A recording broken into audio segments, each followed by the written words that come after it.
Merci de m'avoir rejoint sur scène. Je vais faire les présentations. Tout d'abord Estelle Guédon, directrice d'EHPAD public, présidente de l'association FNADEPA Vendée.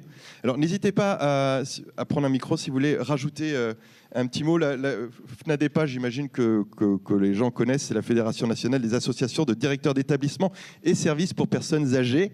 J'ai tout dit. Ah, oui, et il faut alors allumer les micros en effet. Il y a un petit bouton. Simplement pour vous dire que la FNADEPA a initié l'an dernier, suite à l'affaire Orpea, une table ronde sur la maltraitance. Et donc, Monsieur Duty était également présent. Donc, ces tables rondes associaient, je rebondis par rapport à la dernière parole, associaient les familles et les résidents. Donc, c'était très intéressant avec les professionnels. Noémie Terrien, responsable de la structure régionale d'appui Calirel. C'est une structure. Je vous laisse. Vous devez connaître également, mais je vous laisse en faire la présentation. Merci. Bonjour à tous. Donc, oui, ça fonctionne. Oui, ça fonctionne. N'hésitez pas à bien parler proche. D'accord. Je vais crier dans le micro. Donc, Calirel Santé, c'est une structure régionale d'appui sur les questions de qualité des soins et de sécurité des patients et des personnes accompagnées. Donc, le lien avec maltraitance est assez étroit. Et on travaille depuis de nombreuses années avec Miguel et Aurélien sur les sujets de promotion de la bientraitance et de prévention de la maltraitance. Merci. Cathy Giraud, non, pardon, excusez-moi, j'ai inversé. Docteur Caroline Aignan, responsable de l'unité de soins palliatifs et du groupe éthique du centre hospitalier départemental de Vendée. Rien à rajouter? Non, tout est bon, très très bien. Aline, oui, c'est bon. Aline Murzeau, cadre supérieur de santé en hôpital psychiatrique et membre de l'espace éthique qui va redevenir actif d'ici peu. Si vous voulez nous en dire un petit mot. Oui, c'est ça. Un espace éthique sur l'hôpital psychiatrique Georges Mazurel qui a bien fonctionné et puis suite au départ de plusieurs acteurs a été un peu en dormance et qui là va repartir, on espère là tout début 2023 puisque un médecin, ça y est, se réengage dans cet espace. Ça, c'est une bonne nouvelle. Cathy Giraud, animatrice du collège de réflexion éthique de l'ADAPI, ARIA. Oui, bonjour. Alors, le collège de réflexion éthique de l'ADAPI ARIA. L'ADAPI ARIA, d'abord pour le rappeler, c'est une association qui gère une cinquantaine de dispositifs sur le département de la Vendée pour accompagner à domicile et en établissement des personnes en situation de handicap. Le collège de réflexion éthique de l'association a été constitué en 2013 et travaille depuis 2014. Et nous avons de la chance, n'a pas connu de temps de pause. On a réussi à maintenir les travaux et donc on reviendra sur le lien qu'on a pu faire dans nos travaux avec la maltraitance. Et enfin, Jean Soyer, administrateur et membre du collège de réflexion éthique de l'ADAPI ARIA, et puis également parent d'une jeune femme accompagnée. Oui, effectivement. Moi, j'ai une jeune femme maintenant, puisqu'elle a 36 ans, qui est handicapée de naissance sur un plan psychologique, et qui est prise en charge actuellement sur les structures de Chaland. Elle est en foyer à Chaland et encore à l'ESAT. Je voudrais juste rajouter une chose, mais qui est pour faire le tour de la question. Moi, je suis sollicité dans les deux sens, parce que je suis également élu. Je suis maire d'une petite ville du rétro-littoral qui s'appelle Saint-Mexan-sur-Vie. Et au niveau de l'agglomération du Pays de Saint-Gilles-Croix-de-Vie, je suis en charge du centre intercommunal d'action sociale. Et pour ce fait-là, je suis souvent sollicité, souvent questionné sur des problèmes de maltraitance dans beaucoup de domaines. Merci. Bienvenue à vous pour cette table ronde consacrée à la maltraitance en établissement. Avec une première question, mais on l'a vu dans le film à l'instant, sur la définition de la maltraitance. On en a eu des définitions, elle est assez précise. Et puis finalement, quand on entend les témoignages, le concept est finalement assez flou. Qu'est-ce que c'est que la maltraitance? Alors, il y a la maltraitance évidente, mais il y a celle qui est malgré soi, on ne s'en rend pas compte, ou alors parce qu'on veut le bien. Et en faisant le bien, peut-être de temps en temps, on se trompe et on devient maltraitant. Moi, j'aimerais bien avoir une petite définition de votre part, à savoir, pour vous, qu'est-ce que c'est que la maltraitance? À partir de quel moment on est maltraitant? Je sais, Cathy, que vous avez vous ne parlez pas de maltraitance, vous parlez de situation problématique. Et c'est intéressant, justement, puisqu'on en parlait, est-ce qu'il faut nommer les choses ? Donc, d'abord, une petite description chacune et chacun de ce qu'est la maltraitance. Et on viendra avec vous après sur la situation problématique. Je propose qu'on commence... voilà, on fait dans l'ordre. Si vous voulez commencer, Estelle. En fait, quand j'ai commencé à regarder la vidéo, j'étais très surprise. Donc, c'est Claude, une collègue de travail, qui finalement, vous voyez, était oui, je suis maltraitante quand. Alors qu'on lui demandait simplement, mais c'est quoi la maltraitance ? Et très vite, finalement, on s'implique et très vite, on ne sait pas quoi répondre et c'est compliqué. Je reprendrai, c'est vrai que pour moi, la maltraitance, elle est à partir du moment où il y a un acte actif ou passif et il y a surtout une victime. Il y a une personne qui va exprimer ou pas une souffrance par rapport à la situation. Au-delà même de la bonne définition qu'on a eue ce matin. Oui, tout à fait, tout à fait. Noémie. Ça va aller aussi un peu dans le même sens, dans la mesure où, pour moi, les maltraitances ou la maltraitance, c'est une situation, un événement qui a causé un dommage pour la personne qu'on accompagne ou qu'on prend en charge et pour lequel on ne souhaite pas que ça se reproduise. Alors, du coup, est-ce il peut y avoir maltraitance sans qu'on soit vraiment maltraitant ? Ce que je veux dire, c'est que dans son intention, on peut vouloir le bien, c'est ce que je disais, vouloir le mieux pour la personne, et en faisant le mieux, finalement, on devient maltraitant. C'est possible ? Oui, c'est une relation d'interdépendance. La maltraitance entre la personne qui accompagne et la personne qui bénéficie de cet accompagnement. Donc la maltraitance, elle est du point de vue de celui qui l'a subi plutôt que de celui qui réalise ou ne réalise pas une action. Donc c'est vrai que c'est très complexe. Et la définition qui nous a été présentée, Dominique Terrasson disait « j'espère qu'elle est connue ». Je ne suis pas sûre, en fait, qu'elle soit si connue que ça. Et ça donne un bon cadre de repère, justement, pour se questionner sur... notamment quand on exerce en établissement, ce que ça représente, nous, dans les établissements, dans notre fonctionnement, par rapport aux éléments de cette définition qui est quand même assez exhaustive. Alors j'ai ramené juste pour en faire la petite promotion, parce qu'au-delà de la définition qui est inscrite dans la loi, il y a eu tout un guide qui a été fait par le consensus, la démarche de consensus national, et qui explique vraiment plein de sujets abordés. Enfin, on l'abordera probablement sous cette table ronde, mais autour de, par exemple, la maltraitance institutionnelle. La question des échelles de responsabilité. Est-ce que c'est que des échelles individuelles ou est-ce qu'il n'y a pas aussi une notion de collectivité ?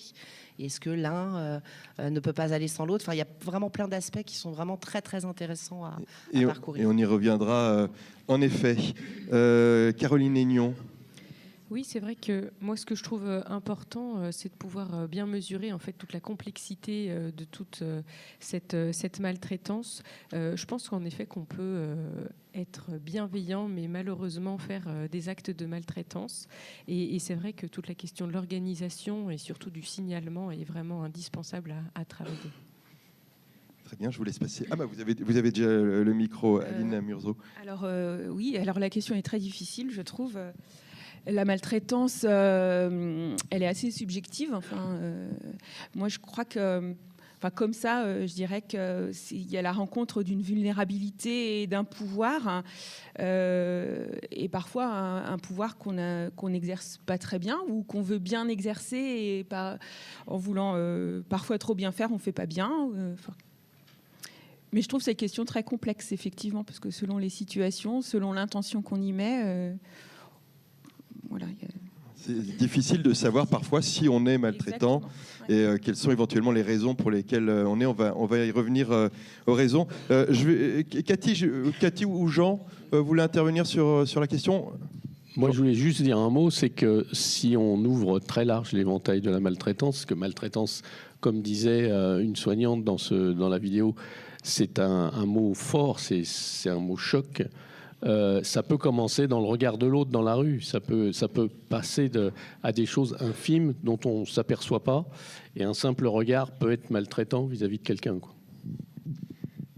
Et enfin, Cathy Giraud, et puis on passera justement sur ce terme de situation problématique. Oui, alors sur la notion de subjectivité, moi, c'est exactement ça qui me revient. Alors, il y a évidemment des des faits de maltraitance physique, verbale, financière même, qui sont assez évidents, qui peuvent être traités assez rapidement, mais moi, j'ai été beaucoup interpellée dans le travail qu'on a mené dans le collège de la réflexion, de réflexion éthique par des situations en effet plus complexes, et notamment un témoignage d'une soignante, c'était en EHPAD cette fois, mais un témoignage auquel on a assisté, Monsieur Soyer et moi, où une soignante exprimait dans un espace de réflexion éthique une situation de refus de soins, donc ça a parlé à beaucoup de gens, où la soignante disait si je force la résidente à faire une toilette, je suis maltraitante parce que je vais la forcer à venir vers la salle de bain. Donc, je suis maltraitante.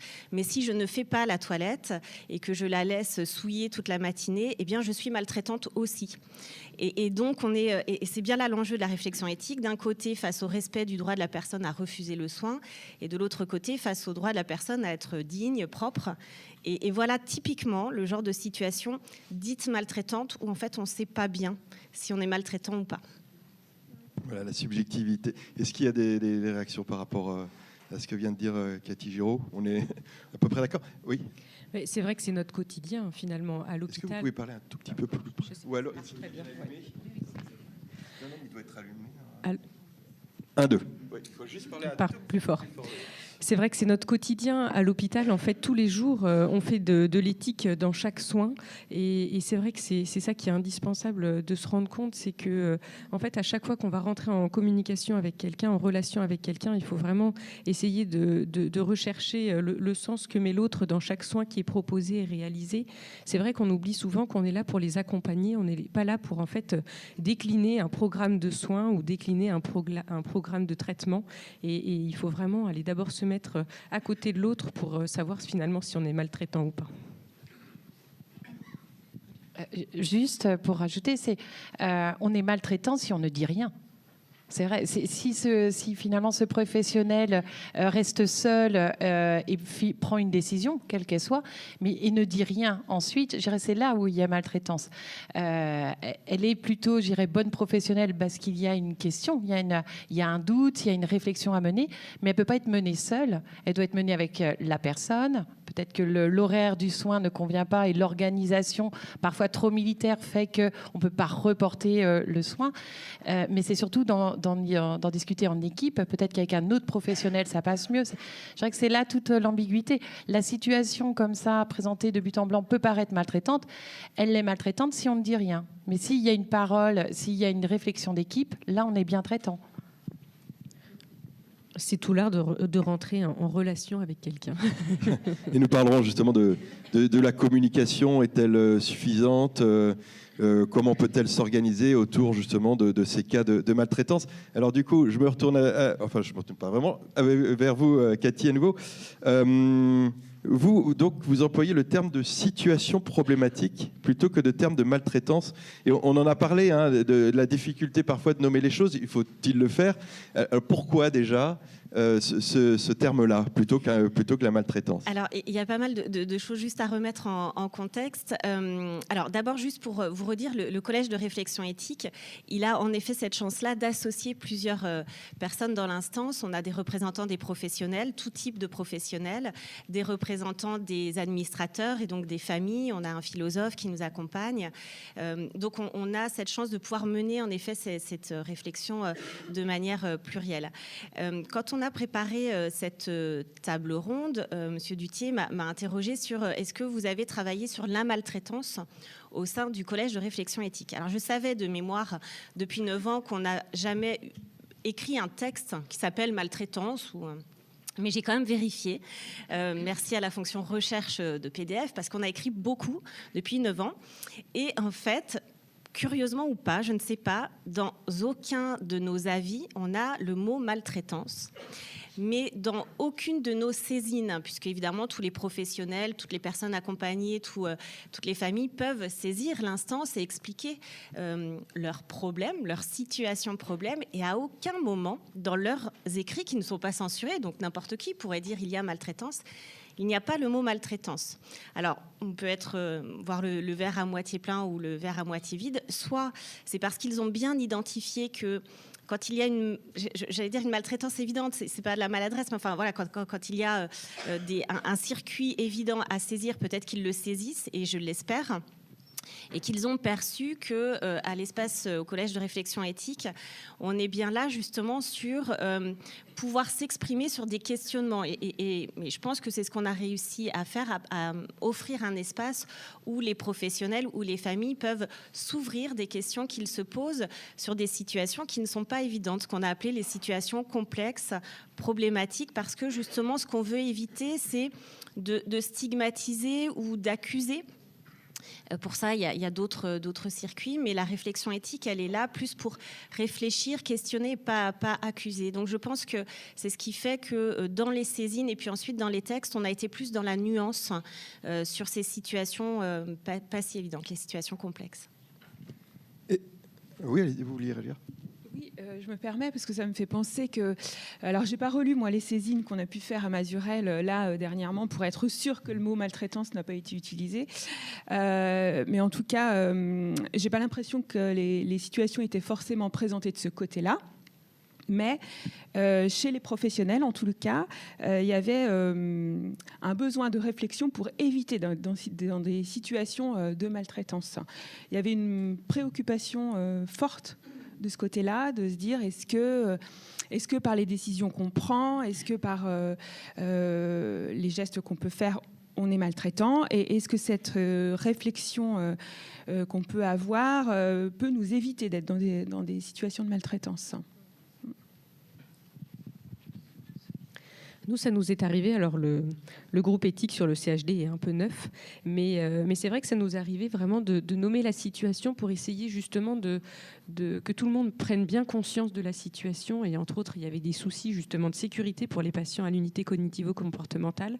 Et c'est vrai que ça nous paraissait important de bien alerter les différents professionnels et l'organisation même de l'hôpital pour justement favoriser cette prise de conscience. Et donc, on a nommé le terme maltraitance. Ouais.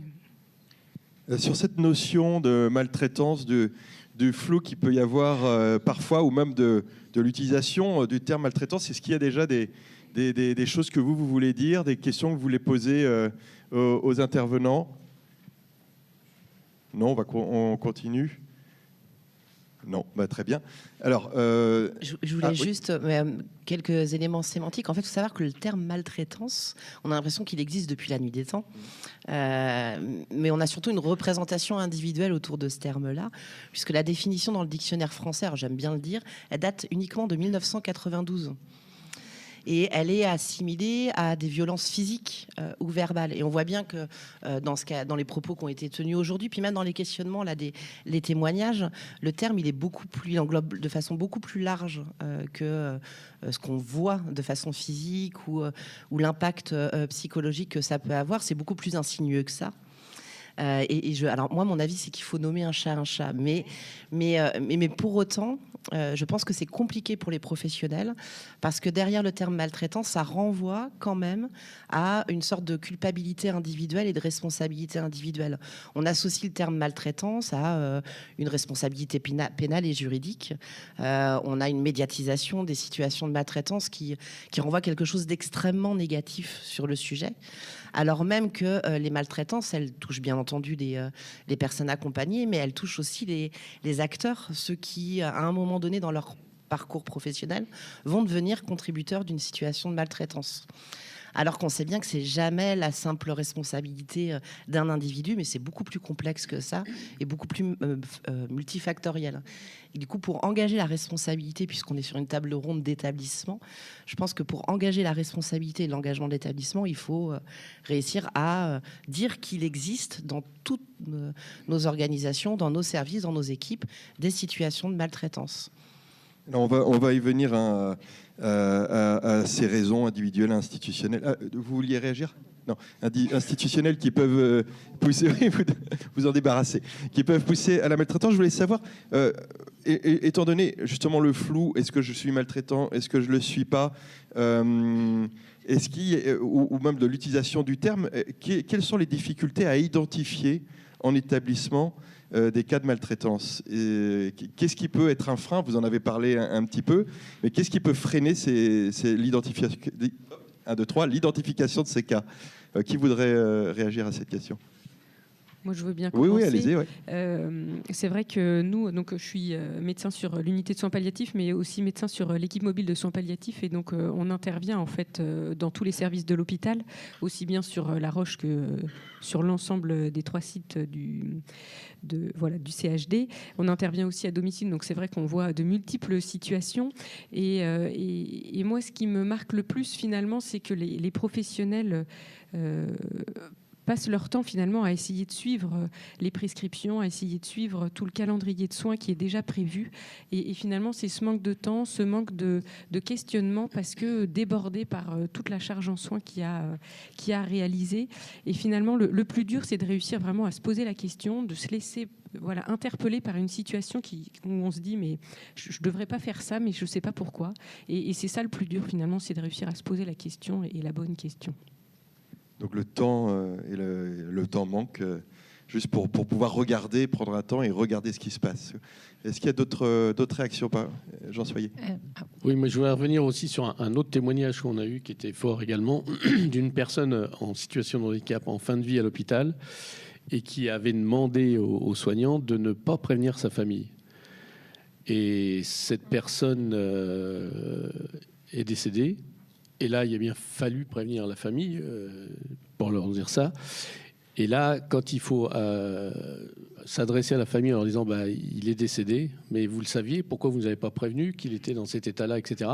Et je pense que même quand on dit c'était son choix, est-ce qu'on a bien fait? Est-ce que c'est de la maltraitance? Là, la question se pose. Encore une fois, le mot maltraitance c'est quelque chose de très puissant. Et comme vous disiez, madame, à la base, c'est la maltraitance physique. C'est quelque chose de très visible. Et là, sans discussion possible. Or, là, on ouvre le terme maltraitance à des choses qui peuvent paraître plus insignifiantes ou moins quantifiable au niveau d'un degré de maltraitance. Je ne sais pas si on peut mettre une graduation presque. Oui, c'est pas évident. Et là, je pense qu'effectivement, les professionnels, dans ces cas de figure, comme a dit Cathy tout à l'heure, se trouvent pris entre deux feux. Et quelle est la moins mauvaise maltraitance? Je ne sais pas comment on peut appeler ça, quoi. C'est très compliqué pour les professionnels, je pense. Estelle Guédon. Alors moi, sur un tout autre volet, ça serait les tensions en ressources humaines, les difficultés de recrutement font que, là je vais me positionner moi en tant que directrice de l'établissement, il va y avoir un certain frein, une autocensure à interpeller un professionnel sur sa pratique, de peur que la personne se mette en arrêt, soit absente, et que le lendemain, elle sera absente. Donc finalement, au lieu d'être, je dis n'importe quoi, 5 soignantes, elles seront plus que 4. Donc moi-même, j'aurais contribué, de là vouloir finalement juste recadrer une personne, j'aurais contribué à une maltraitance finalement, parce que reporter une charge de travail, c'est très numéraire, vous voyez, sur 4 au lieu de 5, c'est difficile. Donc c'est vrai qu'on a... on est sur des injonctions contradictoires, on a sa propre éthique, et après il y a la pratique, et il y a toujours ce fichu décalage qui met mal à l'aise les managers, les cadres intermédiaires aussi, et les professionnels de terrain. Donc c'est là aussi, je dirais, l'importance sur la parole, de pouvoir l'exprimer, le verbaliser en équipe. Ça ne fait pas tout. Mais bon, ça permet finalement d'avancer. Cathy Giraud. Alors, pour rebondir sur la parole, c'est exactement ça. Mais alors, dans le secteur du handicap, peut-être, en tout cas, nous, c'est vraiment une question qui se pose. C'est la parole vraiment au sens large, y compris avec les familles. Il y a beaucoup de situations. Alors, c'est encore une fois, je rejoins. Oui, il faut dire quand il y a situation de maltraitance, mais mon propos, c'est vraiment d'aller plus loin et que chacun puisse dire de son point de vue ce qu'il considère être de la maltraitance ou ce qui le gêne dans une pratique. Ça veut dire que l'équipe puisse dire on n'est pas assez. Et parfois, il y a des professionnels qui n'osent pas dire, ou alors on dit c'est de la maltraitance institutionnelle. J'ai beaucoup entendu ce matin, mais en fait, il faut peut-être là encore dire précisément qui paie quoi, pourquoi on n'est pas assez, mais vraiment dire les choses. On n'est pas assez, on n'est pas assez formé, ou on a eu une urgence aussi qui a fait que on n'a pas pu faire ce qu'on avait prévu de faire avec la personne. Au sein de l'équipe, se dire... Moi, personnellement, je suis heurtée par cette pratique et j'ose le dire à mon collègue ou ma collègue. C'est vraiment là de l'ordre de sa propre valeur. Et puis avec la famille, que la famille ose dire aussi, alors il y a évidemment la personne accompagnée elle-même en premier lieu, mais que chacun puisse dire, moi je veux ça, pour moi c'est important, parce que j'ai une histoire, notre famille a une histoire, et tant qu'on n'a pas ces temps-là, on parle beaucoup du projet personnalisé, pour le coup, nous dans nos espaces de réflexion éthique, tant qu'on n'a pas ces temps-là pour se parler, pour oser assumer qui on est, ce qu'on veut, c'est là aussi qu'il peut y avoir de l'incompréhension qui est interprétée parfois comme de la maltraitance. Après, il y a des habitudes qui ne sont pas questionnées. Je pense entre autres, par exemple, à la douche. C'est un truc tout bête, mais il y a des années, les personnes prenaient une douche par semaine, voire moins. Et maintenant, c'est beaucoup moins le cas. Et c'est vrai que les personnes plus jeunes souhaiteraient pouvoir avoir des douches plus régulières, ce dont les soignants n'ont pas forcément le temps. Et c'est vrai que nous, on intervient beaucoup finalement avec l'équipe mobile comme tiers extérieur. Et le fait d'avoir un regard neuf sur la situation, voire même complètement naïf, ça permet de finalement relever les points qui font problème et qui peuvent créer la maltraitance. Quand on est dedans, on se rend plus compte. Il y a besoin d'une petite intervention, d'un œil qui neuf pour voir les difficultés. Les raisons qui peuvent pousser quelqu'un à devenir maltraitant, les raisons pour individuelles, pas institutionnelles, on y reviendra, puisque justement c'est un terme qui a été prononcé. Les maltraitances individuelles, à quoi sont-elles dues ? Est-ce que vous avez des retours sur des raisons qui peuvent pousser quelqu'un à devenir maltraitant, des professionnels ? Quand vous parlez de maltraitance individuelle, est-ce que votre question, elle est très importante, parce qu'une maltraitance, elle n'est jamais individuelle, elle est intentionnelle ou non intentionnelle. L'individualité de la maltraitance, elle n'existe pas. Alors, la maltraitance par un individu. Au bout du compte, au bout du compte, on a toujours l'acteur de dernière ligne, hein, celui qui va être un petit peu plus braque ou qui ne va pas faire la toilette ou qui va donner à manger trop vite ou qui va oublier un soin. En fait, c'est toujours, au bout du compte, on a toujours une personne qui commet ou qui ne commet pas. Qui aurait des raisons individuelles. Ce que je veux dire, c'est, je comprends bien ce que vous êtes en train de me dire, c'est que au-dessus de lui, il y a un système peut-être, enfin voilà, une chaîne qui l'amène à faire des maltraitances. Mais est-ce qu'il y a également parfois des personnes dont mal intentionnées. Comment ? Mal intentionnées, oui. C'est souvent un sujet de la place et le rôle de chacun. Pourquoi j'exerce ce métier ? Quel sens je donne à ce métier ? Comment on m'a outillé dans ma formation initiale ? Comment on entretient mon questionnement sur le maintien ? Vous évoquiez des pratiques qui évoluaient. Est-ce qu'on me laisse la possibilité de maintenir mon niveau de compétence ? Est-ce que je remets en question mes compétences ? Est-ce que j'ai des espaces pour échanger avec les collègues sur les pratiques ? C'est souvent l'environnement qui crée un professionnel qui devient de fait maltraitant, mais c'est l'environnement, il est autour de lui. Et la question de la place et du rôle de la personne dans sa fonction de soignant, elle est essentielle. Estelle et Aline, je crois que vous vouliez réagir. Simplement aussi, il y a des professionnels qui ne sont pas au bon endroit. Et à l'heure actuelle, il y a tellement. Je vais revenir encore sur ce problème de professionnels, mais on ouvre tellement les places dans les instituts de santé que se pose effectivement la question au départ, finalement, du choix réel de suivre ce type de formation et de la possibilité au cours de la formation de dire bah non, là, faut arrêter. Hein, vous n'êtes pas fait pour ce métier-là. C'est pas possible. S'il y a des personnes qui vont être de telles éponges émotionnelles qui, à force de prendre, à un moment, ça risque d'éclater. Donc c'est vrai qu'il faut, voilà, on est dans un secteur d'activité où il y a de telles tensions RH qu'il faut être très très vigilant parce que c'est un manque de professionnels qualifiés. Parce qu'on en trouve, Pôle emploi nous trouve des personnes, mais voilà, la qualité n'est pas toujours au rendez-vous. Ça fait pas mal réagir dans la salle. Il y a des gens qui veulent en rajouter un petit peu ou poser une question? Non? Aline. Ah, alors est-ce que. Ouais.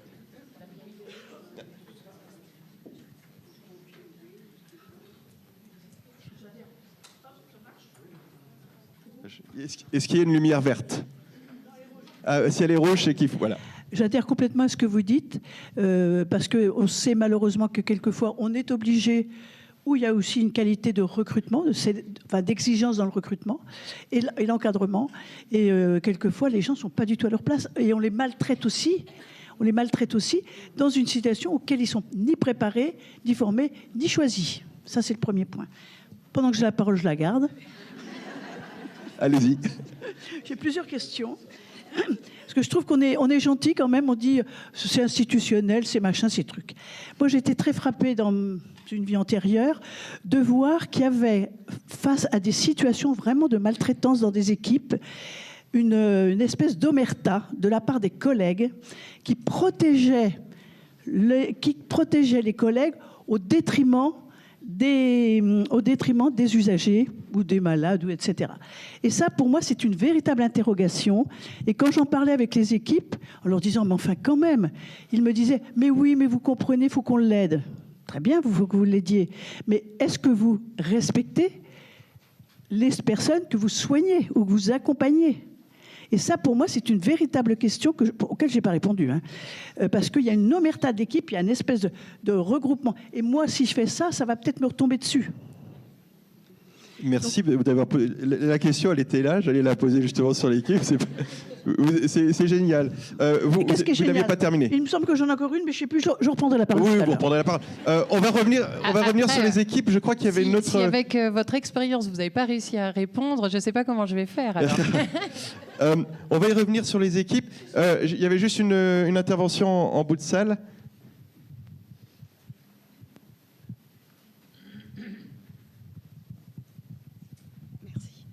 Alors moi, bonjour, je suis AMP sur un foyer d'accueil médicalisé et je voulais rebondir un petit peu parce qu'on peut parler aussi peut-être de maltraitance quand une personne, on n'arrive pas à la réorienter parce que sa place, elle n'est plus forcément sur, par exemple, un foyer de vie ou un FAM et que la réorientation est plutôt sur un EHPAD et que la personne est obligée de rester sur son unité. Et que malgré tout, on est obligé de continuer à l'accompagner au quotidien.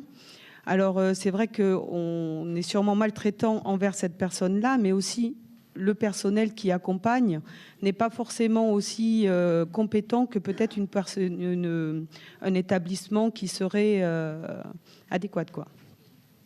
Voilà. Alors, vos réactions par rapport à ce qui a été dit. Jean.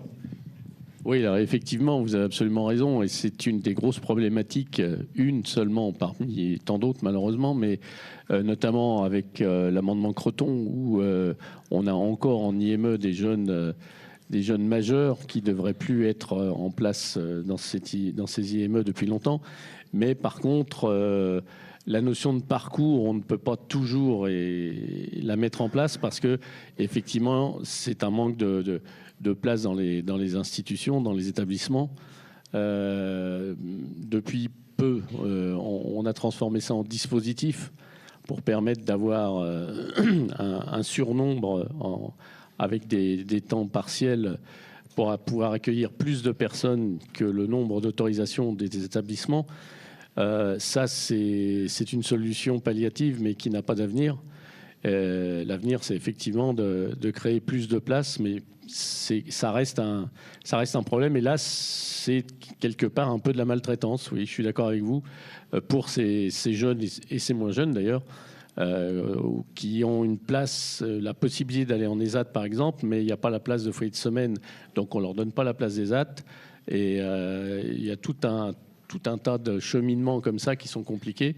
Et là, on arrive dans l'autodétermination, qui est une problématique aussi, parce que l'autodétermination, pour des personnes en situation de handicap qui ne peuvent pas exprimer clairement leurs désirs, eh ben on les autodétermine un petit peu à leur place, que ce soit la famille qui a des vœux pour eux, pour leur dire il va faire ci, on voudrait qu'il soit dans tel type d'établissement.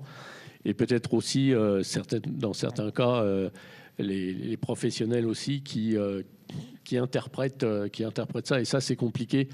Peut-être plus compliqué que dans le milieu de la gériatrie, parce que là, on n'a pas la possibilité d'avoir réellement le ressenti et le désir de la personne dont on parle, quoi. Oui, moi, je voulais reprendre un petit peu sur le début de la question. Moi, j'ai l'impression qu'il faut aussi que les équipes, mais que ça soit à l'hôpital ou à domicile, comprennent bien aussi ce qu'elles font. Je vois trop souvent, finalement, des équipes qui restent sur un projet initial, mais elles ne sont pas au courant, finalement, que le projet a été revu, a été rediscuté.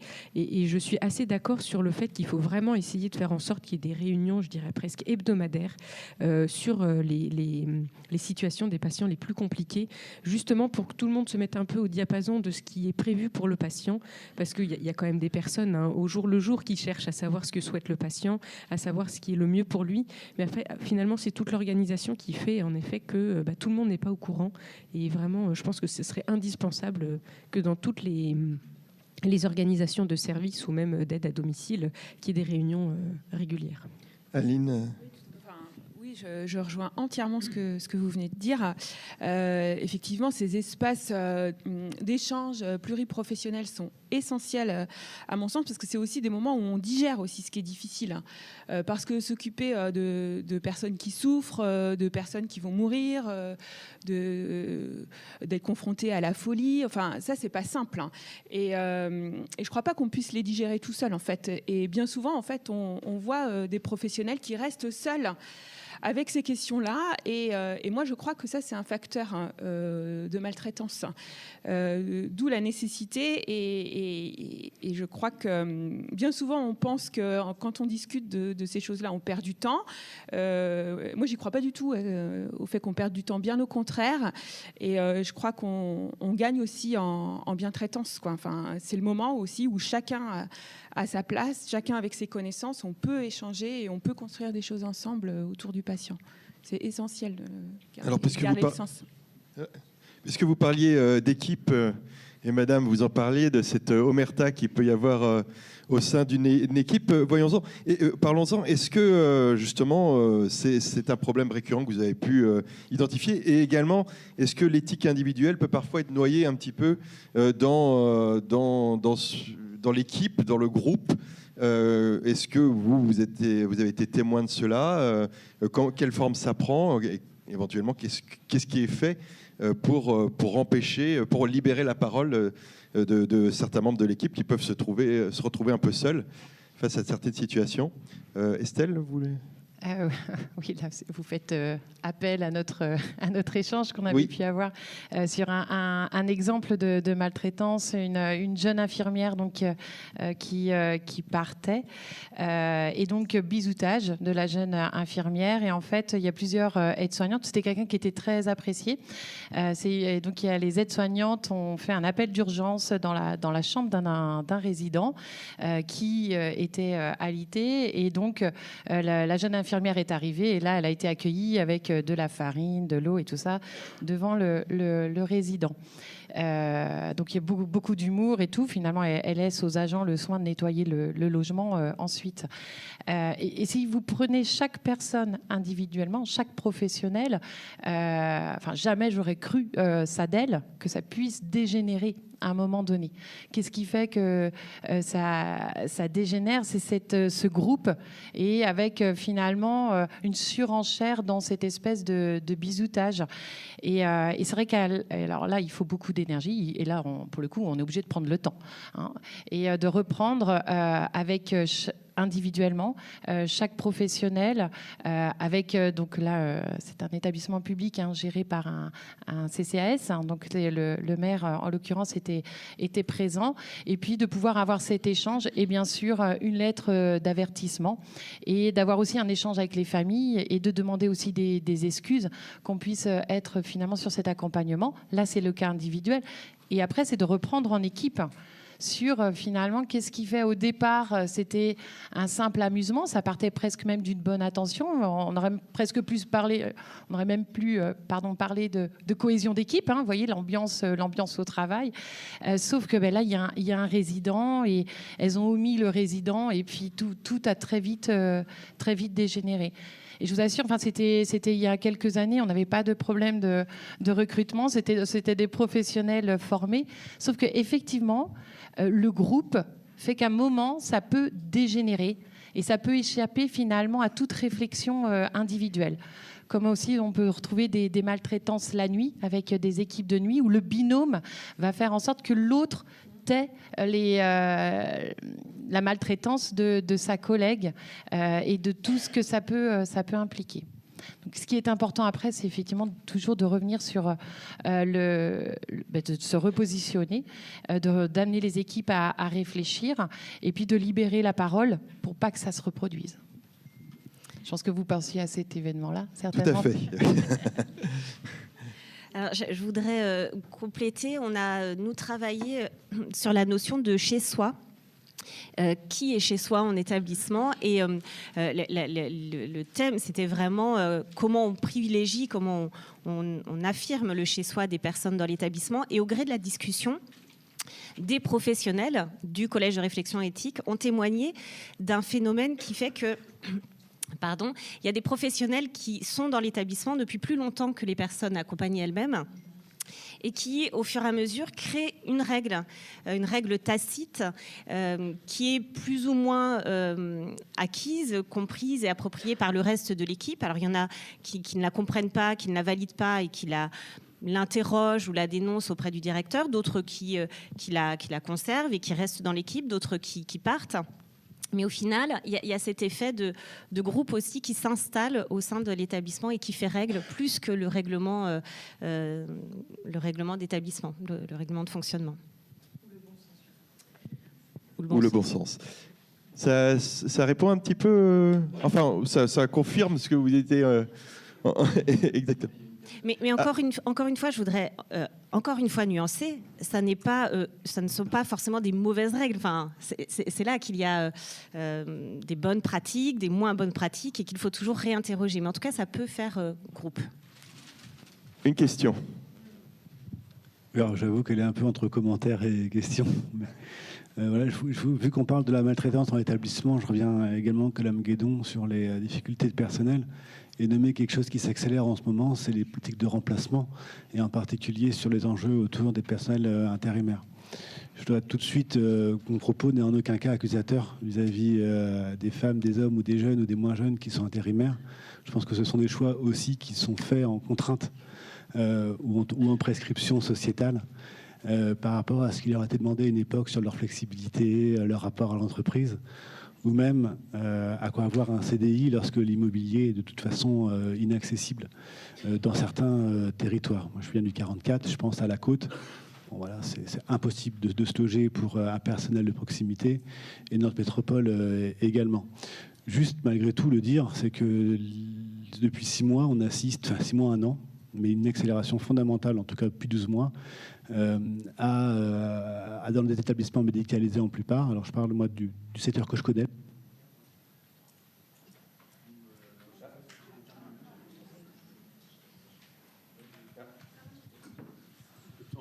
Si quelqu'un a des piles, non, c'est bon. C'est bien possible que ce soit les piles. Alors, on va faire un échange. Hop.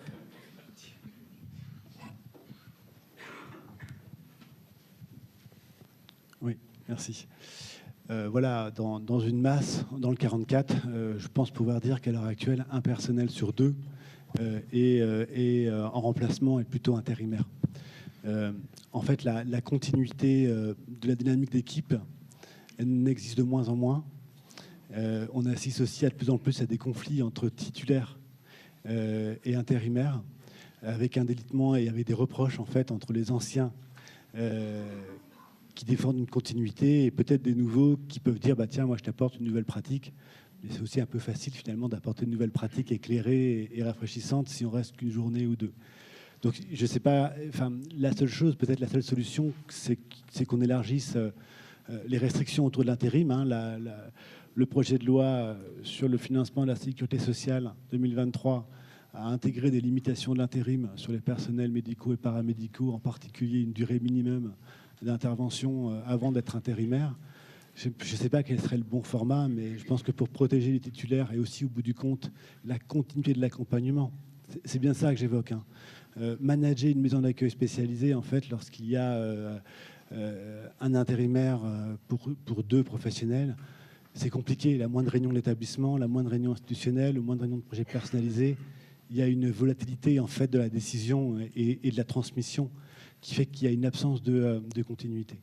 Donc, une des seules solutions, c'est là, il n'y a pas de législateur dans cette salle, mais ça serait d'étendre quand même la prise de conscience du législateur pour nous aider à rendre plus attractifs les postes de titulaires. Je voudrais juste terminer aussi sur la question du temps à soi.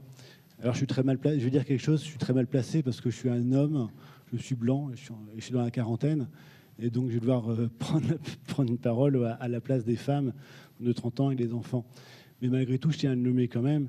Pour être présent à l'autre, Marcel Nuss nous disait qu'il faut aussi être présent à soi. Et il faut protéger le temps de travail, et en particulier le temps de non-travail. Et on est dans un enjeu de convention collective unique étendue à venir, où la question des temps de repos est probablement à la baisse. Et je pense que pour être bien traitant, et ou éviter d'être maltraitant, que ce soit à l'échelle individuelle ou collective, il faut pouvoir avoir du temps de récupération, et nos métiers, et en particulier de l'immédiate proximité, nécessitent de pouvoir se reposer plus que pour d'autres métiers. On en vient un petit peu aux questions justement des maltraitances institutionnelles. Alors, ce recours trop fréquent, ou pas, en tout cas ce recours fréquent aux intérimaires, quelles conséquences sur l'établissement, sur les équipes et sur les résidents? Bon, c'est pas très gai. Il n'y a pas que des conséquences négatives, mais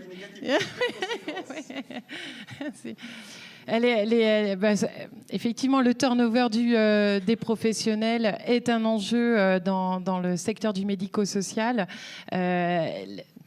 Il y a une qualité, s'il y a une continuité d'accompagnement des êtres humains qui s'occupent d'autres êtres humains, ça demande du temps, ça demande beaucoup il faut apprendre à se faire confiance, apprendre à se connaître et ensuite construire un projet au regard de la personne.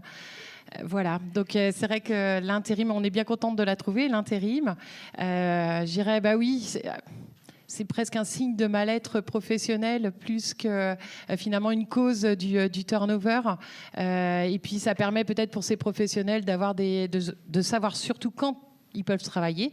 Là, il y a une aide-soignante qui a quitté l'établissement pour partir dans l'intérim. C'était une des raisons, c'était de décider de quand elle travaillerait, d'avoir plus de week-ends et puis moins de soirs, parce que souvent les intérimaires, ils choisissent leurs horaires. Donc à charge pour les titulaires de faire les moins bons horaires. Et puis aussi de mieux gagner sa vie également, finalement de décider à peu près du salaire. Après, il y a des incertitudes. Il y a des incertitudes aussi dans l'intérim. Mais du point de vue moi, en l'occurrence du résident, non, c'est pas positif. C'est pas positif du tout. Après, moi, là où je veux dire, aller un ou deux kiffs, parce que je suis une adepte des kiffs, c'est que parfois, ça permet de recruter aussi. Finalement, il y a des gens qui viennent dans les EHPAD parce qu'à un moment, d'un point de vue alimentaire, elles ont besoin d'argent. Je dis elles, mais c'est souvent des femmes. Elles ont besoin d'argent. Elles viennent et font mais finalement, il y a une bonne ambiance ici. Mais je pensais que tous les EHPAD étaient maltraitants, mais non. Oui. Et finalement, oui, on est humain. La très grande majorité des EHPAD sont humains et bienveillants, heureusement. Et donc, ça permet finalement de débaucher de l'intérim. Et là, en tant que directrice, je peux vous assurer que je suis très fière de ne rien dire à l'intérim et d'être maltraitante de l'intérim. Moi, peut-être juste pour dire que, en effet, nous, on le voit bien qu'il y a beaucoup de turnover. On fait aussi de la formation en équipe mobile et on a l'impression, en fait, qu'on répète en permanence les mêmes bonnes pratiques. Mais finalement, on arrive aussi à avoir de la créativité et des apports nouveaux. Et je pense que c'est aussi gagnant-gagnant quand même. Donc, en effet, je suis assez d'accord qu'il n'y a pas que du négatif dans l'intérim et dans le turnover des professionnels, même si quand même, clairement, c'est difficile au niveau management pour réussir quand même à pouvoir répondre aux besoins primaires des personnes qu'on accompagne. Oui, alors effectivement, pas que des aspects négatifs au recours à l'intérim, parce que ça permet aussi le repos de certains, qu'on puisse faire appel à l'intérim, parce que sinon, on ferait probablement encore appel aux équipes déjà en place pour revenir sans cesse travailler. Ça nous arrive aussi parfois de recruter des intérimaires. Alors, nous, sur l'hôpital, on a assez peu d'intérim soignants, beaucoup d'intérim médical. Et ça c'est un problème en termes de sens, parce que c'est très compliqué de porter une politique de soins ou une manière d'envisager le soin aux patients quand on est là que 8 jours. Et pour les équipes, c'est très, très compliqué. Voilà. Et puis, alors, même si on ne fait pas appel à l'intérim, on a un certain nombre de contractuels aussi. On a un certain nombre d'infirmiers qui partent aussi. Et moi, ce que je trouve compliqué, c'est de réussir à créer une dynamique d'équipe sans cesse, enfin à maintenir la dynamique d'équipe et à travers ça aussi la sécurité dans l'équipe. Parce que quand on se connaît bien, il y a une certaine sécurité qui se met en place aussi et qui, là aussi, probablement vient en prévention de la maltraitance. Parce que quand on se connaît, on sait aussi quand l'autre est fatigué, quand l'autre est moins tolérant, quand il faut qu'on prenne la main. Et puis on s'autorise aussi quand on est un peu épuisé à dire bah là, est-ce que tu peux faire à ma place parce que cette situation elle est compliquée pour moi et ça, quand dans les équipes ça change sans cesse, c'est plus difficile.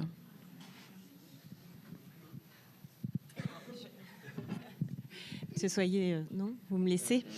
Alors, sur la question de l'organisation des équipes au sens large, dans les travaux qu'on a menés, on a vu à quel point ça pouvait être bénéfique quand même pour réinterroger les pratiques, parce qu'on a parlé des facteurs de maltraitance, mais la maltraitance, elle peut aussi arriver quand on se questionne plus sur ce qu'on fait, c'est-à-dire des automatismes, et parfois d'avoir du changement dans l'équipe, ça réinterroge les habitudes, ce qu'on pense pour acquis, où on se dit c'est très bien comme ça, et voilà, donc ça c'est plutôt un aspect bénéfique.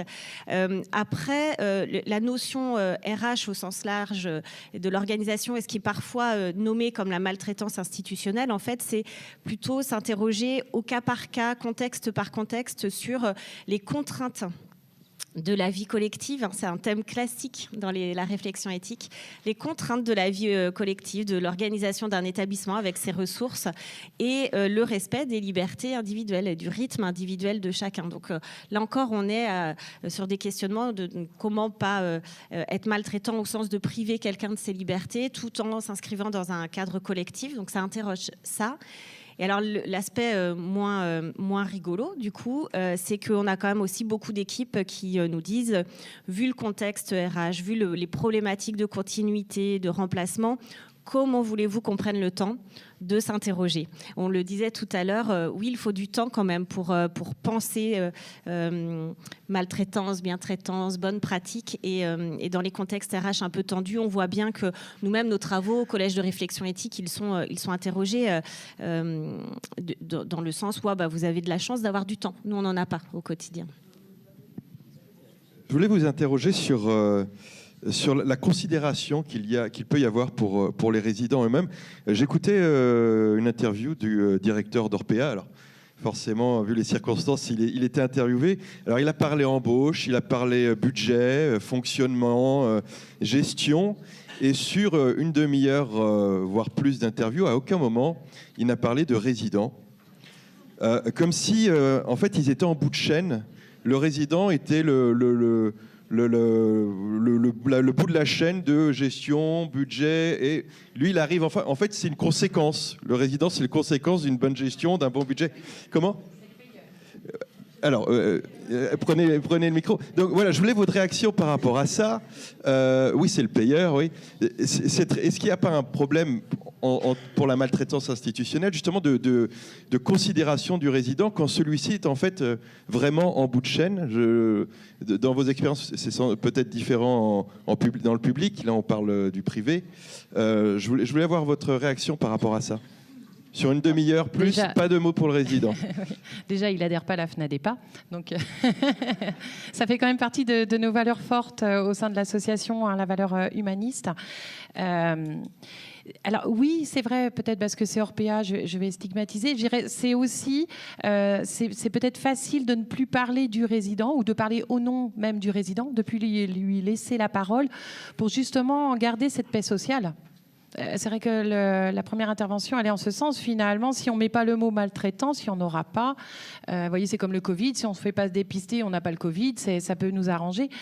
C'est là aussi, je dirais, à nous, dans les directions, d'assumer pleinement qu'il y a un risque de maltraitance et finalement d'en faire une force managériale, de pouvoir impulser les équipes et de créer une dynamique d'équipe autour de cette lutte contre la maltraitance. Et puis surtout de recentrer le débat vers les résidents, de pouvoir libérer la parole, qu'ils puissent avoir une ambiance, un climat de confiance qui leur permette de s'exprimer et d'avoir des personnes ressources, quelles qu'elles soient, pour pouvoir venir en fait le signifier. Je me sens maltraité. Après, c'est de la maltraitance, c'est pas de la maltraitance. On requalifie en équipe, mais c'est quand même de dire là, je me sens maltraité. Je dirais que c'est ce qui est important. Mais c'est facile, hein, effectivement, d'oublier le résident, d'oublier de décentrer finalement nos réflexions. Ça nous permet finalement de faire nos popotes tranquilles. Et puis la journée se passe, on rentre et puis voilà, quoi. Hein. D'autres réactions ? C'est vrai que depuis tout à l'heure, on parle de responsabilité individuelle et de facteurs externes. Puis au milieu de tout ça, il y a la vraie vie. Il y a le collectif et ce qui se passe au sein des structures. Et au bout du compte, les structures, elles existent bien dans une finalité pour accompagner les patients et les personnes accompagnées. Il y a quand même, on parle d'éthique. Alors moi, j'aime bien parler de qualité aussi, mais pas qualité au sens normatif du terme, mais sens démarche d'amélioration continue. Et il y a quand même des parties prenantes, notamment les conseils de la vie sociale, qui sont quand même des acteurs et qui peuvent aussi être moteur dans l'alerte et dans le questionnement sur les organisations et le management de l'établissement. Parce que quelquefois, et souvent c'est le cas, on a la tête dans le guidon, on a un enjeu de faire tourner la boutique, de compléter les plannings, et puis on ne voit plus ce qui nous semble complètement impensable quand un drame arrive. On se pose souvent la question, mais comment on a fait pour ne pas voir ? Mais en fait, on a fait pour ne pas voir, c'est qu'on ne s'est pas autorisé ou laissé la possibilité d'écouter les signaux qui peuvent venir des résidents, mais aussi des professionnels. Et si on questionne pas la maltraitance du point de vue des personnes qui la subissent, notamment les résidents, on peut complètement se tromper de sujet. C'est-à-dire que la perception que les équipes vont avoir des situations de maltraitance peut être complètement décalée sur la vraie perception qu'ont les résidents. Tout à l'heure, on évoquait le dîner à 18h. Ça bouscule, hein, parce que le dîner à 18h, ça nous bouscule, nous, dans nos représentations. Alors que peut-être, parmi les résidents, le dîner à 18h, c'est quelque chose de ritualisé et qui conditionne son sentiment de sécurité au niveau de son accueil dans l'établissement. Donc il ne faut vraiment pas oublier de repositionner les attendus du point de vue de la personne et pas du point de vue de notre propre sécurité organisationnelle. Là, vous vouliez réagir ? C'est tout à fait ça, je faisais oui. Parce qu'on se projette, on a tous tendance à se projeter dans l'autre. Mais on s'éloigne un petit peu de la question. Mais oui, il y a un facteur de maltraitance qui serait de projeter ce qu'on est ou ce qu'on veut sur l'autre. Donc c'est à éviter. Après, à l'inverse, dans l'animation du collège de réflexion éthique, j'ai parfois tendance, mais vous me connaissez, à être un peu provoque, parce qu'il y a des discussions qui tournent tellement autour du résident, où on est dans une espèce de petit nuage, on est tous bien traitants, on pense tous autour du résident, voilà, que quand on a fait le tour de table, au bout de 5 minutes, je suis obligée de dire oui, bah d'accord, on est tous très bien traitants, mais enfin... creusons le vernis.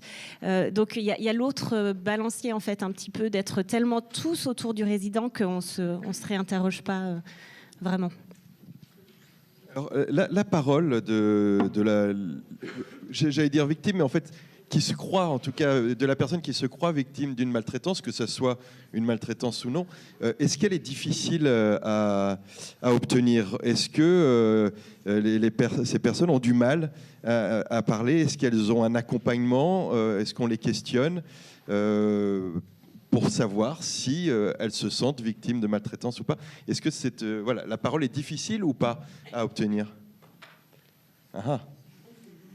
Si on nomme pas, on revient à la première question, c'est est-ce que dans nos structures, on nomme clairement ce qui est considéré comme maltraitance et ce qu'on explique auprès des patients, des personnes accueillies, qu'elles ont la possibilité d'alerter. Je suis pas complètement sûre de ça, parce que souvent, les signes, enfin les alertes qu'on a autour de la maltraitance, c'est les plaintes et réclamations et l'alerte externe. Ce matin, j'ai posé la question à Monsieur le ministre sur la protection des déclarants. Il a fait une réponse sur les lanceurs d'alerte, mais ma question, elle n'était pas tout à fait celle-ci. C'est aujourd'hui, comment on fait? Quel cadre permet à chacun, à la fois la victime, mais aussi les personnes qui observent ou qui se sentent contributeurs d'une situation de maltraitance, comment on assure le cadre, un cadre de sécurité, c'est-à-dire qu'on n'aura pas de représailles, on n'aura pas de regard des collègues avec un sentiment de délation, et puis pour les personnes accompagnées, dénoncer une situation de maltraitance alors qu'on est dans son cadre de vie, dans l'environnement qui nous maltraite, c'est compliqué quand même. Ça nécessite beaucoup d'accompagnement et à ma connaissance, je suis pas sûre que ce soit si démocratisé que ça.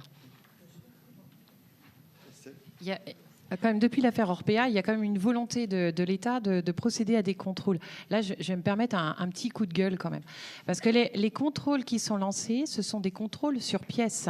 C'est-à-dire que nous avons un jeune chargé de mission, un de plus, de l'ARS qui nous appelle en disant attention, d'ici 24 heures, vous allez recevoir un mail avec, je crois que nous, dans les Pays de la Loire, nous avons 70 items à peu près. Et il va falloir finalement répondre à ces 70 items sur une plateforme. Il n'y a même pas, en fait, on pose un document qui doit justifier. Ça peut être un certificat sur une heure, ça peut être un planning pour montrer combien il y a eu de douches, de données, enfin planifiées. Et c'est tout. Et c'est tout. Enfin, vous voyez, ils ne viennent même pas dans l'établissement prendre l'ambiance. Très clairement, la Orpea ne va pas avoir de problème. Ils ont de telles organisations, les gros groupes, il y a de telles organisations que de toute façon, ils ont les protocoles. Sauf que vous avez beau avoir autant de chartes et de protocoles que vous voulez, s'il n'y a pas une direction qui s'implique avec des équipes en disant oui, on est parfois maltraitante. Et comment fait-on pour éviter que ça se reproduise? Comment on donne la parole aux résidents? Ça ne fonctionnera pas. Donc là, c'est vrai qu'il y a eu une volonté qui est des contrôles. Les contrôles sont importants, notamment nous au sein de l'association, on prône pour les contrôles, mais pas des contrôles sur pièce. On n'est pas des administratifs. Venez dans les établissements, venez prendre l'ambiance, venez voir les familles, venez voir les résidents, voilà. C'est ça qui est important. Mais c'est le problème de la déshumanisation de nos établissements, mais aussi de nos autorités de tarification.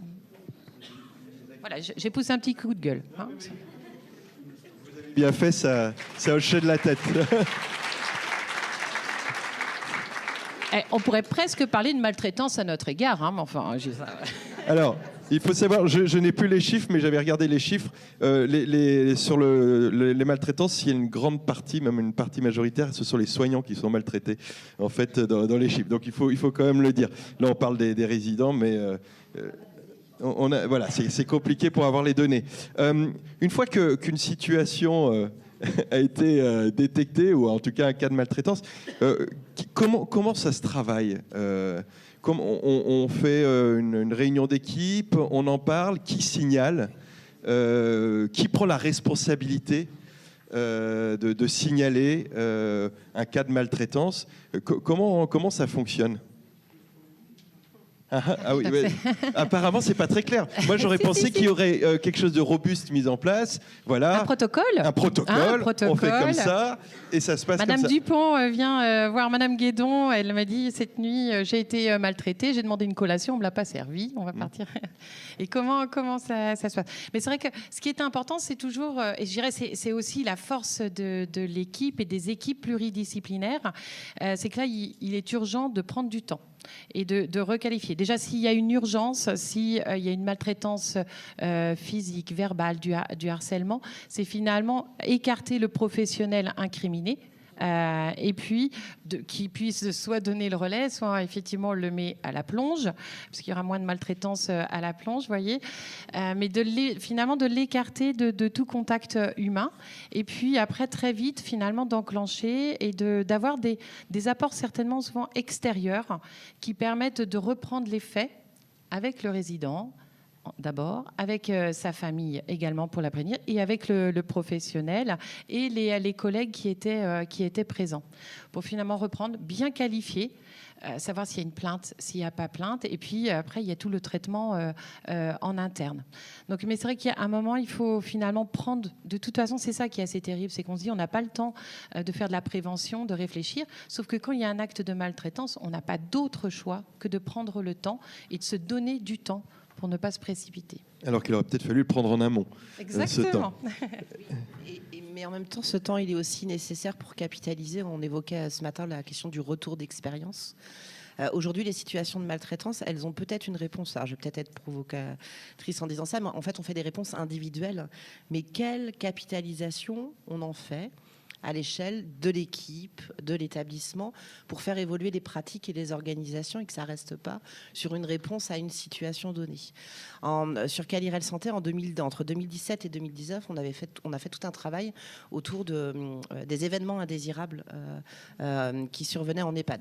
Parce que, parlons clairement, la maltraitance, c'est un événement indésirable. C'est un type d'événement indésirable.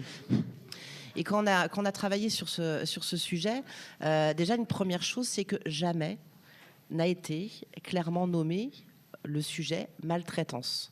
On avait plein de risques qui survenaient sur des problématiques de continuité d'accompagnement, de problématiques liées à l'alimentation, au linge, mais on les qualifiait en tant que tels. On n'a jamais nommé maltraitance. Donc déjà, c'est un premier élément, c'est-à-dire qu'on nomme pas tout à fait les choses, alors qu'au bout du compte, la personne a bien un dommage quelquefois qui s'avère même dramatique. Le deuxième élément, c'est que quand on a fait ce travail-là, on s'est rendu compte que donc on a regardé les déclarations qui étaient faites par les professionnels, et puis ensuite on a fait toute une phase où on a interrogé les professionnels, on a été dans les dossiers des résidents pour regarder s'il y avait des choses qui n'avaient pas été déclarées. On avait 70% de sous-déclaration. Alors c'est pas que les gens cachaient, c'est que les professionnels ne comprennent pas toujours la finalité de l'alerte. Et c'est vrai que quand on parle de maltraitance, on pense tout de suite plainte et réclamation et alerte auprès du procureur. D'ailleurs, dans les établissements, on a un protocole maltraitance qui nous dit bien le circuit d'alerte externe et qui va entraîner à un moment donné une responsabilité. Vous avez parlé tout à l'heure en fait, du recadrage. Donc, on a une vision assez disciplinaire quand même de ces sujets-là. Alors qu'il y a tout un pan de retour d'expérience, d'interrogation en équipe qu'on n'exploite peut-être pas suffisamment au jour d'aujourd'hui. En tout cas, nous, du point de vue de Calirel Santé, les initiatives en intégrant vraiment ces sujets-là comme des démarches de retour d'expérience, on en connaît très très peu. Donc on voit qu'on a quand même un sujet autour de la vraie capitalisation et de ce que nous on appelle les organisations apprenantes. Cathy, vous vouliez réagir, ou Jean ? Je voudrais situer un peu, à la DAPI Aria de Vendée, chaque établissement a un référent extérieur, qui est généralement un administrateur, et qui a le pouvoir d'avoir accès à certains documents, certaines données, et qui peut être saisi soit par les professionnels, soit par les familles, soit éventuellement par un résident ou une personne en situation de handicap qui a les capacités de le faire, pour venir voir et réunir les gens concernés et remettre la problématique sur la table. Alors, ce n'est pas spécialement de la maltraitance, mais ça en est de temps en temps. Et ça, je trouve que c'est très efficace parce que moi, je suis référent sur l'IME de Châlons, par exemple. Et on est vraiment neutre dans le sens où on n'est pas tous les jours bien entendu dessus. On participe au CVS, on participe aux fêtes d'année, etc. Et on a des moments de réunion avec les parents, avec les familles, mais je dirais en tête à tête. Et ça libère la parole. Et je pense que c'est bien. Et avec les professionnels aussi. Et j'ajouterais que depuis 2 ans maintenant, je crois, sur le collège de réflexion éthique de l'ADAPI, quand on reçoit une saisine, généralement, d'un professionnel, il y a 3 lignes, quoi. Je résume très vite, mais en gros, on a un problème. Bon, avec ça, on ne fait pas grand-chose. On a pris l'habitude d'aller rencontrer l'équipe ou les équipes sur le site même, pour que la parole puisse se faire plus facilement. C'est pas facile d'écrire, surtout qu'on met après le sujet, pas l'écrit lui-même, mais le sujet sur le site. Et des fois, on peut, à travers la demande, deviner un petit peu d'où ça vient. Donc, c'est toujours gênant. Là, on va sur site, on discute pour avoir plus de renseignements, voir déjà s'il y a vraiment un problème d'éthique dedans. Parce que, encore une fois, l'éthique, c'est on raisonne avec les gens, on discute pour trouver des pistes de réflexion, mais on ne donne pas de solution à un problème, hein, c'est pas le but du tout. Et donc là, ça permet de les voir. Et fréquemment aussi, on les fait venir après en séance plénière pour exposer le problème qu'on a vu en petit comité avec eux et en discuter avec l'ensemble du conseil. Et ça, c'est du collège, pardon. Et ça, c'est très efficace à mon avis. Aline, vous avez le micro, je pense. Oui, sur la gestion des situations de maltraitance, moi je pense que, alors effectivement, quand on peut prendre le temps, il faut prendre le temps, mais parfois on ne peut pas prendre le temps parce qu'on a affaire à des situations graves et il faut arrêter le professionnel tout de suite, quoi. Enfin, pour l'avoir vécu moi-même, on a stoppé le professionnel dans l'heure. Voilà. Et je crois que c'est très important même si c'est très difficile, de le faire et de prendre la responsabilité de le faire. Alors, il faut avoir aussi l'appui de sa direction dans ces cas-là. Mais je crois que c'est un signal fort aussi qui est envoyé au reste des professionnels et puis aux patients aussi, qu'on ne va pas laisser faire n'importe quoi non plus dans un établissement. Et puis, effectivement, après, toutes les situations...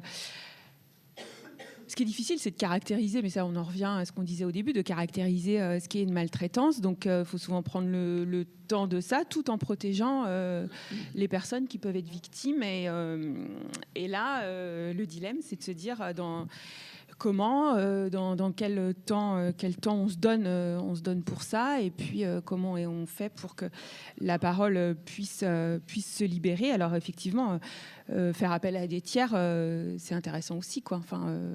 Parfois, les psychologues du travail, les REX sont des moments essentiels pour repenser les situations.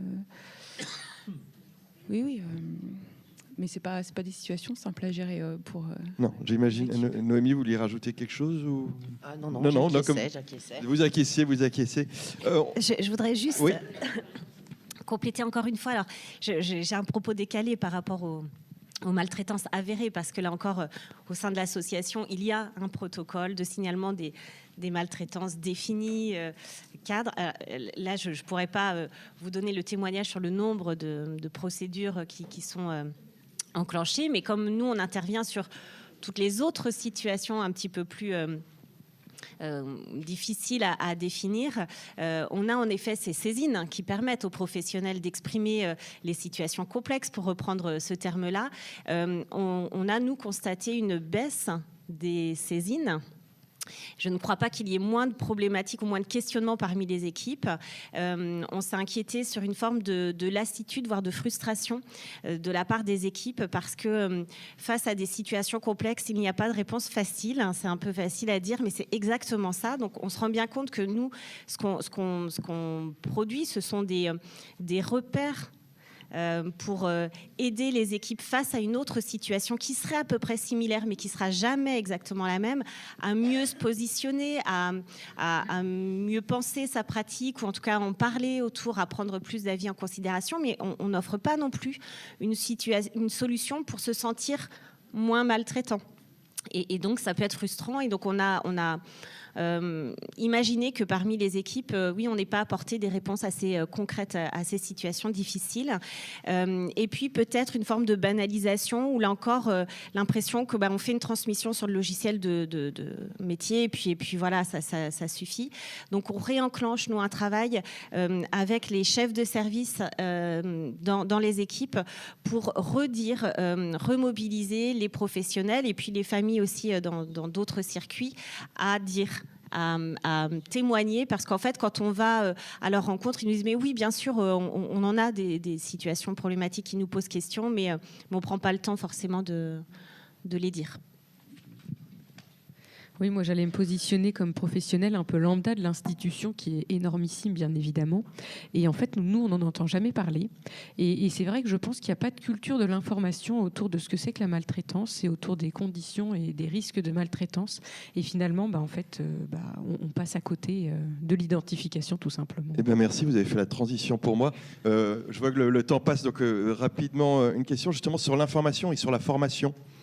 Est-ce que les soignants sont formés et informés de manière régulière à propos de ce sujet des maltraitances?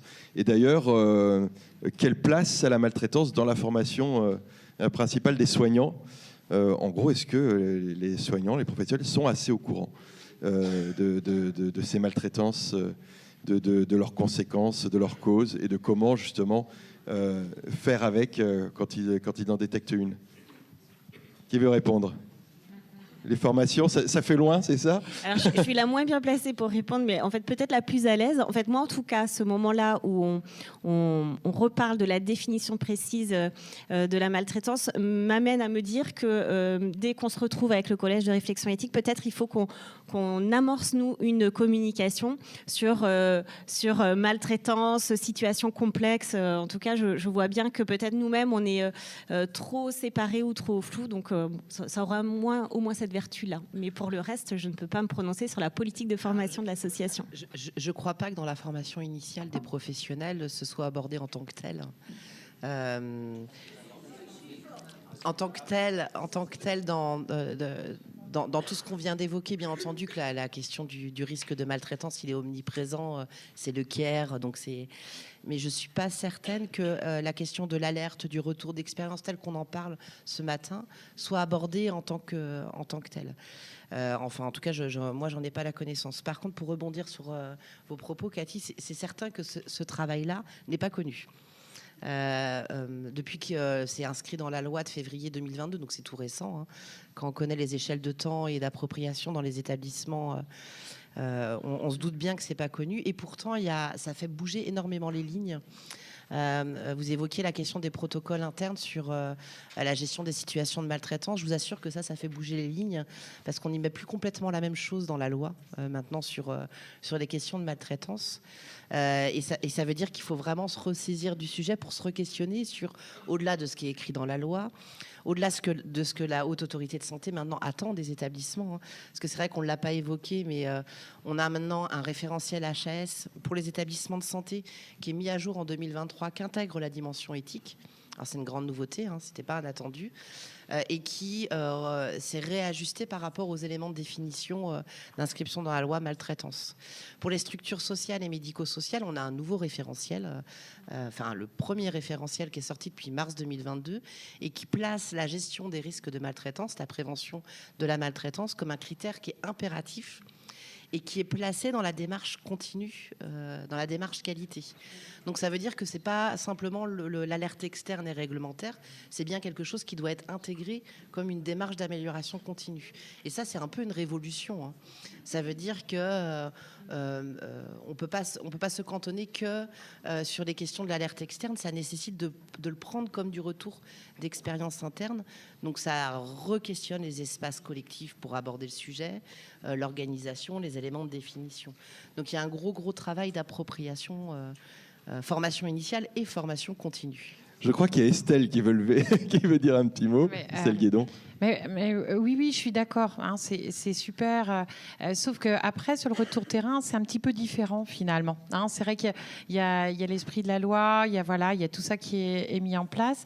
Alors après, finalement, de se dire ce sujet de la maltraitance, nous, dans nos équipes de direction, qu'est-ce qu'on en fait avec des équipes qui tournent, qu'est-ce qui fait qu'on arrive quand même à pouvoir parler librement, à lever le tabou de la maltraitance avec les résidents, avec les familles et avec les équipes.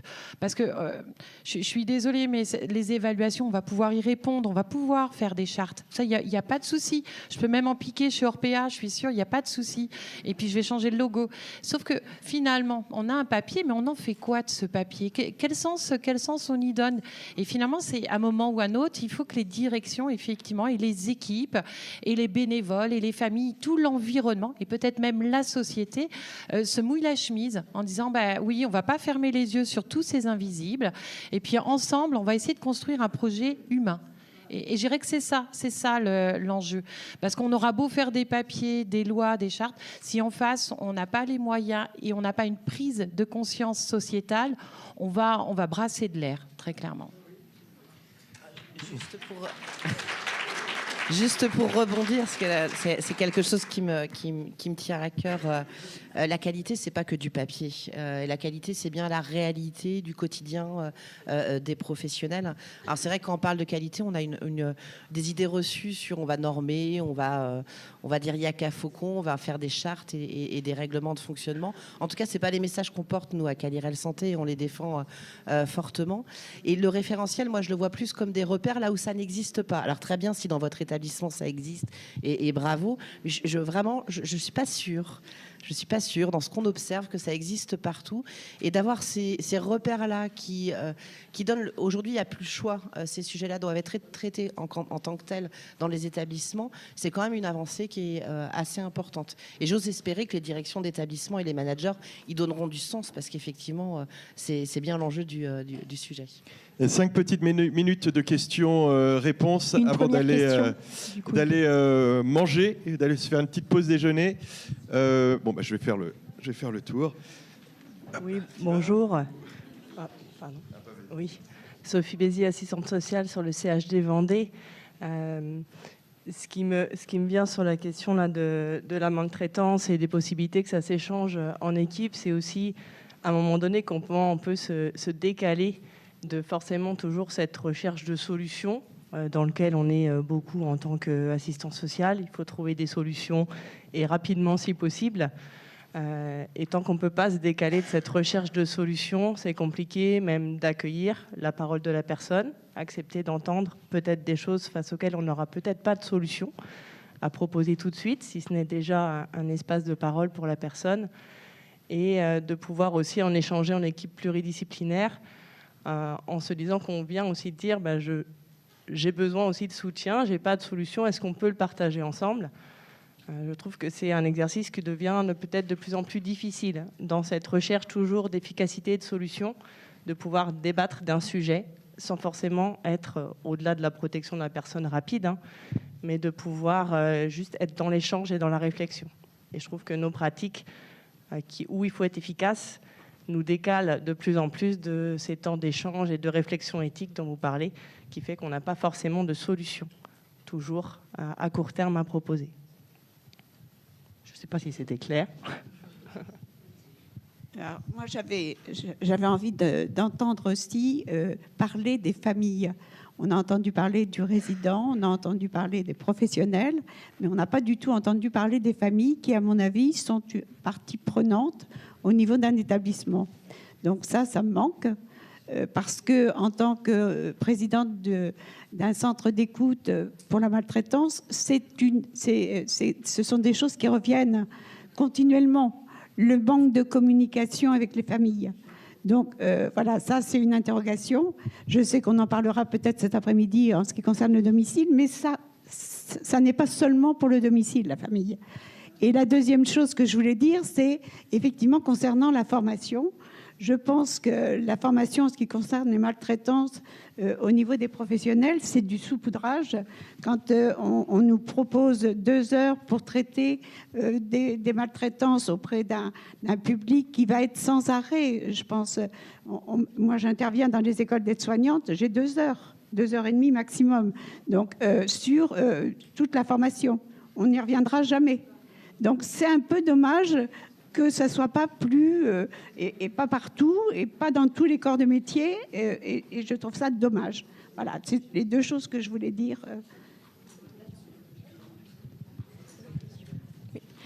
Bon.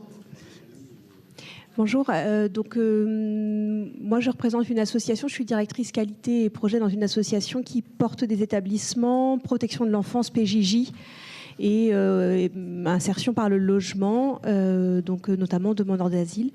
Par rapport à ce qui a été évoqué tout à l'heure, déjà moi je tenais à témoigner que nous on a beaucoup de contrôles et beaucoup de nos contrôles sont faits sur site avec entretien et interview des jeunes qu'on accueille, que ce soit les contrôleurs généraux des lieux de privation de liberté ou récemment le conseil départemental de Vendée qui est venu sur site et qui a rencontré les enfants qui étaient placés. Donc voilà, je tenais quand même à témoigner. Nous on a peu de contrôles uniquement sur papier. Je pense que dans notre secteur, c'est plutôt notable. Je rejoins ce que disait Madame Thérien sur les attendus qu'on peut avoir sur le référentiel, le nouveau référentiel d'évaluation.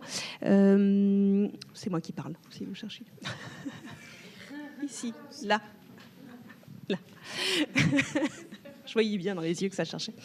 Voilà, donc nous, en fait, dans notre secteur, c'est vrai que tout ce traitement-là de la remontée des événements indésirables graves, de toute forme de remontée, je trouve qu'en protection de l'enfance, alors peut-être un peu moins en protection judiciaire de la jeunesse, mais voilà, en CHRS, en CADA, on vient un peu de loin quand même. Des notes d'incidents, il y en a beaucoup. Alors dans les cahiers de transmission, enfin, on a encore, nous, vraiment un fonctionnement. Je vois bien, on est en décalage des fois avec les collègues du secteur public handicapé ou personnes âgées. Donc nous, ça va vraiment être un levier très très fort.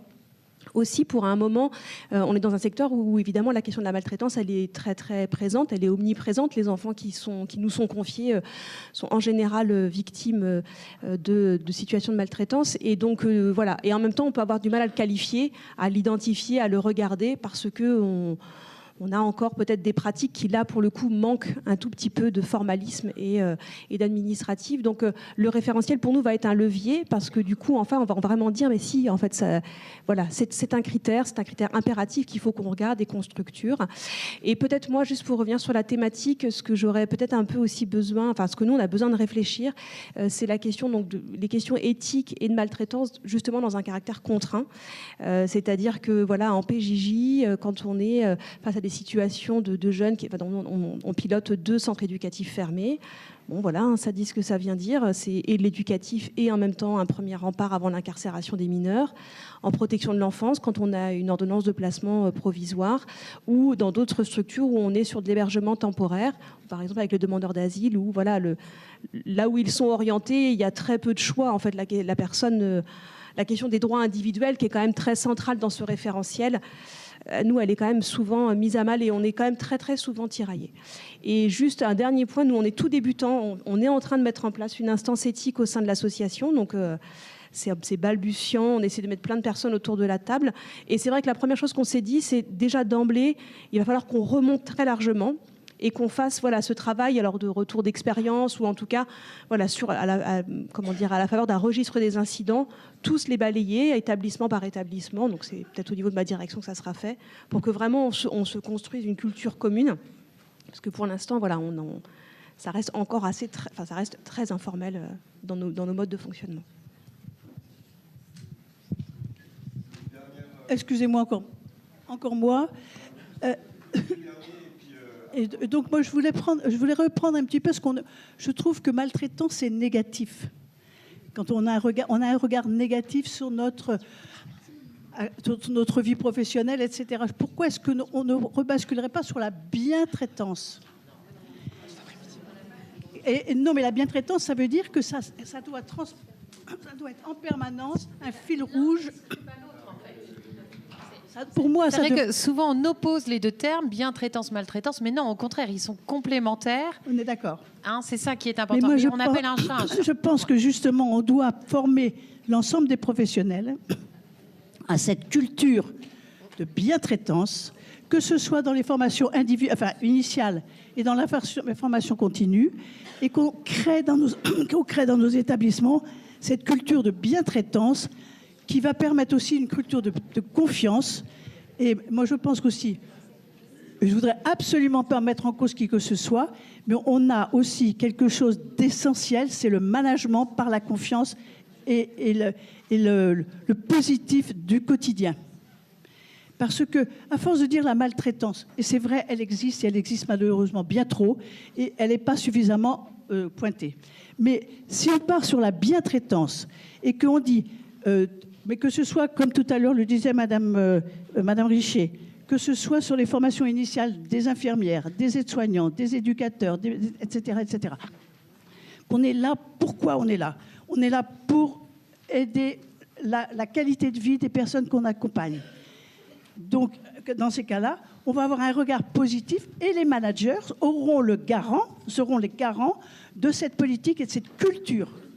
J'arrête. Alors, ouais. Pour répondre peut-être et aller dans le sens de Madame Poirier-Coutancet,